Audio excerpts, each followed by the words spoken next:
Monday morning, a little boy hands his dad a mug that says world's best teacher. By Thursday, social services are knocking on that same dad's front door. That is the week Daniel Osbourne is about to have, and it is absolutely harrowing from start to finish. Episode Whisper 2.0 breaks it all down. Stick with us. Daniel Osbourne reaches his breaking point. Let's start where the heart of this week's drama lives, with Daniel Osbourne, and honestly, watching this unfold is genuinely painful, because you can see every single crack before it gives way. It starts with something small and sweet. Bertie gives his dad a world's best teacher mug before Daniel heads back to work. Lovely, isn't it? But the street doesn't let lovely things stay lovely for long. Platt makes sure of that, publicly humiliating him, goading him with fresh posts from that anonymous Truth Teller 2 account, and then, whether it's deliberate or not, barging into him in the corridor and smashing that mug to pieces. And that's it. That's the moment something snaps in Daniel. Jake Windus has his phone out, recording the whole thing. Daniel, already at the end of his rope, collapses into tears in that corridor, and you just know this is the beginning of a very bad few days. He heads to the Rovers to try and take the edge off, only for Adam to step in and quietly tell Sean not to serve him, which, yes, is the right thing to do, but it won't stop Daniel. It never does when someone's in that headspace. He storms out and heads for Megan Walsh instead, cornering her in the precinct, raging at her and blaming her for everything that's happened to his life. There's real fury in this confrontation, and it's been building for weeks. Daniel makes a shocking discovery about his tormentor. Here's where things take a dramatic and honestly jaw-dropping turn. Daniel goes home after that confrontation with Megan, still spiraling, and he's scanning through hateful posts on his laptop, obsessively, the way you do when you're convinced someone's out to get you and you just need to find the proof. And then Jodie says something offhand, something throwaway, and suddenly everything clicks. He realizes Jodie Ramsey has been behind Truth Teller 2 all along, not Megan, Jodie, the woman who's been sitting with him, offering him sympathy, acting like his closest ally through all of this. She's been the one posting every vile word. Daniel doesn't hold back. He erupts. He tells her exactly what that anonymous account has cost him. The paranoia, the sleepless nights, the depression, the utter destruction of his confidence. And Jodie, cool as you like, denies it completely, claims she has no idea what he's talking about. He throws her out regardless. And then, in a moment of total self-destruction, he marches back into the Rovers and announces to everyone present that Jodie is his stalker. Jodie naturally plays the victim perfectly, floods out in tears, while Daniel stumbles home in no fit state to look after anyone, let alone a child. Bertie is left alone and in danger. This is the one that'll hit hardest for long-term viewers. Daniel passes out on the sofa. Bertie's hungry. He goes to the kitchen and tries to make himself something to eat, and smoke starts filling the room. The little lad runs out into the street alone, frightened, while Daniel doesn't stir. It's a direct echo of Peter and Simon from 2010, and the show clearly wants you to feel that weight of history pressing down, because this isn't just Daniel failing his son.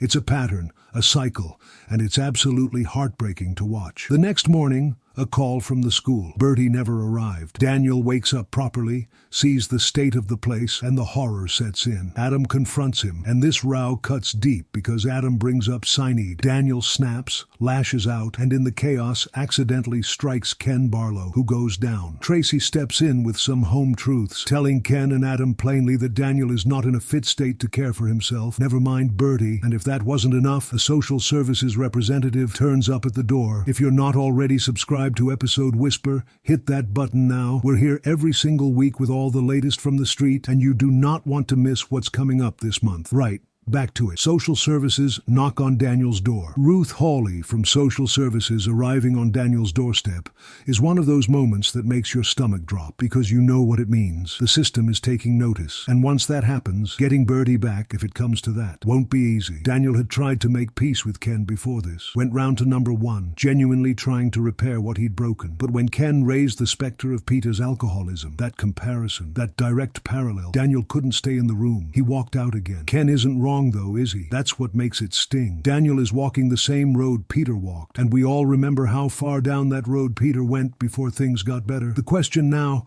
is whether Daniel has anyone left in his corner, or whether he's burned every bridge at exactly the moment he needs people most. One thing's for certain, that knock at the door from social services changes everything. Summer Spellman considers pleading guilty, shifting focus now because the shadow of Theo Silverton's murder continues to loom over the street. And this week, things look very bleak for Summer Spellman. Todd is doing everything he can, but Summer has reached a point where she genuinely can't see a way through. She tells him she's considering pleading guilty to manslaughter, not because she did it, but because she's exhausted, frightened, and can't imagine fighting this all the way to trial. That's devastating. Todd is absolutely heartbroken by it, and he goes to Sarah Platt to try and process what he's been told. Meanwhile, he's been trying to retrieve his phone from the police, and the response he gets from DS Lisa Connor Swain leaves him stunned. Lisa herself is frustrated, convinced that Summer is taking the fall while real leads sit uninvestigated. This storyline has real momentum now, and the emotional toll on everyone around Summer is becoming impossible to ignore. Brody Michaelis is arrested. Here's a proper twist. Todd's missing phone turns up in a pawn shop and is sent straight for forensic testing, and when the results come back, Brody Michaelis' fingerprints are all over it. Lisa arrests him on suspicion of theft. Sally and Tim Metcalf watch in disbelief as Brody is bundled into a police car, protesting his innocence. And Kit Green, quiet, watchful Kit, stands there taking it all in. Now, is Brody actually involved in Theo's murder, or has he just put himself in the wrong place at the wrong time? That's the question, because Brody's also been working for the mysterious Idris Nazir, which raises its own complications. Dylan Wilson has already made a pointed remark about Brody's history, nicking cars for Carl Webster, and Leanne overheard every word. The net is tightening around several people at once, and it's brilliantly tangled. Carl Webster puts Tyrone Dobbs on edge. Speaking of Carl Webster, he corners Tyrone Dobbs in the pub this week and tells him with that particularly chilling calmness Carl does so well that fear is written all over Tyrone's face, and that he intends to find out why. Now, is Carl right? Is Tyrone hiding something? Or is this Carl being Carl, provoking, intimidating,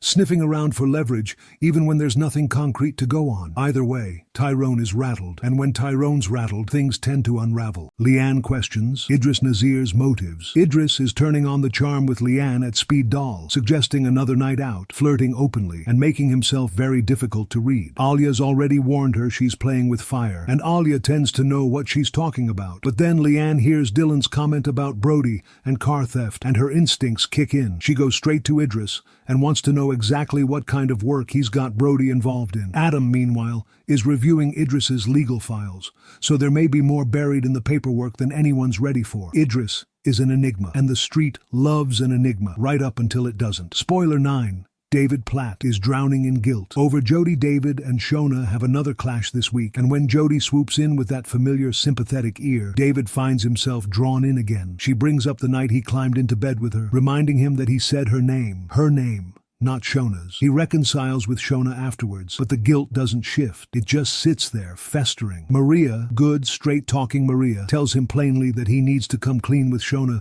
before this gets worse. And then, at Bethany Platt's birthday celebration at the bistro, Jodie manages to derail the entire evening by steering every conversation towards Theo's murder. It's uncomfortable, it's calculated, and it's deeply unsettling.